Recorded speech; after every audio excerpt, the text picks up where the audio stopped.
l'objectif principal, c'est d'apporter une réponse à ces jeunes qui sont un peu perdus, entre guillemets, qui ne se sentent ni à gauche ni à droite.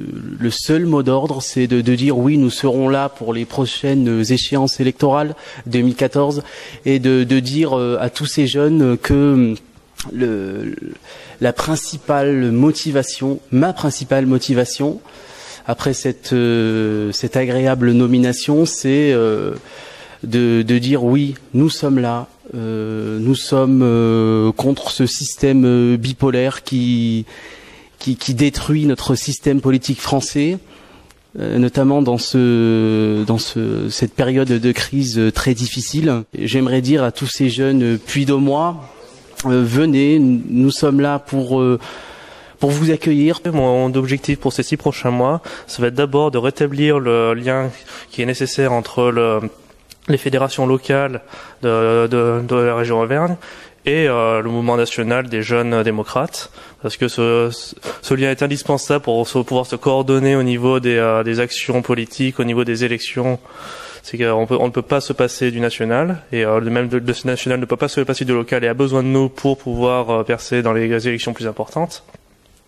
Et d'autre part, mon objectif est aussi de faire émerger les fédérations locales des départements Cantal, Allier et Haute-Loire, afin que toute la région Auvergne puisse militer activement pour les élections et entre les élections, afin de faire porter la voix d'un centre démocrate, indépendant et humaniste auprès des jeunes et de l'ensemble des citoyens de la région Auvergne. Ça va être mon objectif pendant ces 6 mois, c'est d'être de rencontrer les militants qu'on ne voit pas assez, qu'on ne contacte pas assez, pour pouvoir les encourager à militer, à faire porter leur voix au sein de leur région, de leur département, afin de pouvoir défendre les idées qui sont les nôtres. Comme dans n'importe quelle société, je veux dire, une société, elle est constituée de très jeunes, elle est constituée de jeunes, elle est constituée d'actifs, d'inactifs, de retraités, etc.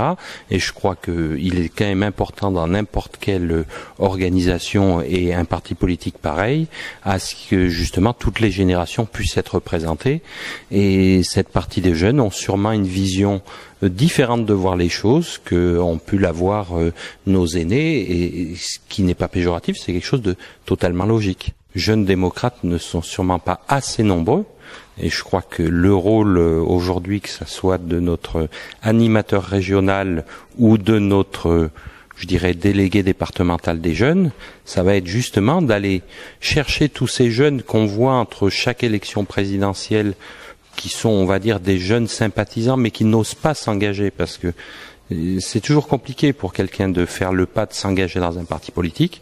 Et je crois que ces jeunes, ils ont cette responsabilité-là d'arriver à faire engager un certain nombre de monde, et justement arriver à faire remonter d'une manière assez claire comment ces jeunes voient notre société dans l'avenir. Bonjour François Xavier, bienvenue à Clermont-Ferrand. Dites-moi, quel est le rôle d'un président national de Jeunes démocrates ?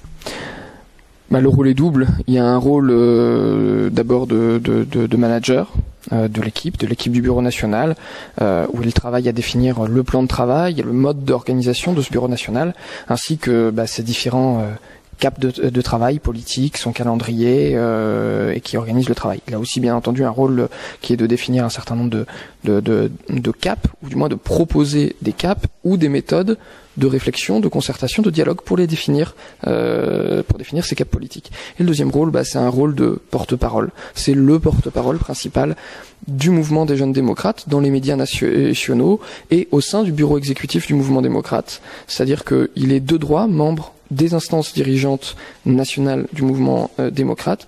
Donc là, la responsabilité de porter la voix de cette génération qui s'anime sur tous les territoires. Les jeunes, ils nous disent d'abord qu'ils attendent qu'on leur donne un moyen d'expression. Ils veulent continuer à se mobiliser, il y a une vraie envie qui est là, et ils veulent simplement qu'on leur donne cette possibilité d'exprimer cet engagement fort pour des idéaux, pour un mouvement, et il faut qu'ils définissent le cap. Ils attendent aussi d'être écoutés, c'est-à-dire qu'ils ont des choses positives ou négatives à nous faire remonter, et donc ils attendent que l'on soit à leur écoute, qu'on soit à l'écoute de leur réalité de terrain, de territoire, parce que la réalité dans toutes les échéances passées et dans toutes les échéances à venir, c'est que c'est eux qui font vivre le territoire, qui savent ce que la population dit, qui savent ce que la population attend de nous, qui savent la manière dont on doit rechercher l'intérêt général de nos concitoyens. Donc ils ont besoin, voilà, qu'on les écoute dans cette façon dont ils vont nous faire remonter ces réalités de terrain. Dans l'état d'esprit de dire, une famille politique a certes eu une difficulté électorale, il faut pas la nier, mais il y a eu une certaine victoire morale. On a fait une campagne qui était utile. Et ils veulent maintenant qu'on trouve une transformation pour recrédibiliser ce positionnement-là. Et ils ont vraiment la niaque. On n'a pas, on a y compris des jeunes qui adhèrent en ce moment pour dire bon, on veut tout faire pour que ce positionnement politique existe au centre de l'échiquier.